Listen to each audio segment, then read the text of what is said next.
Hi friends. मेरे एक friend ने मेरे से पूछा कि क्या कृष्ण एक बात बताओ कि अगर कोई डिविडेंड इनकम मैंने अर्न करी है तो क्या उस डिविडेंड इनकम को अर्न करने पर जो मैंने इंटरेस्ट का एक्सपेंस किया है, क्या मैं उसकी डिडक्शन क्लेम कर सकता हूँ। तो मेरे ओपिनियन के अंदर यस, आप इंटरेस्ट एक्सपेंस को एज ए एक्सपेंस क्लेम कर सकते हो।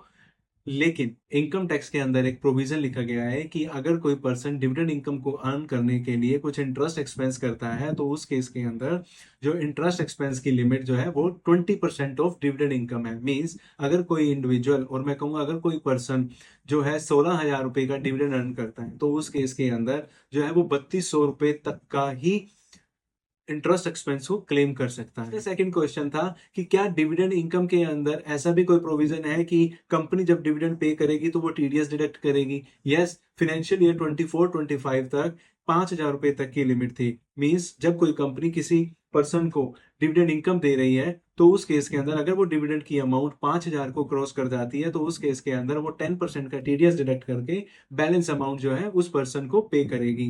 लेकिन ये जो 5,000 की लिमिट है फॉर फाइनेंशियल ईयर 25-26 बढ़ाकर उसको 10,000 पे कर दिया गया।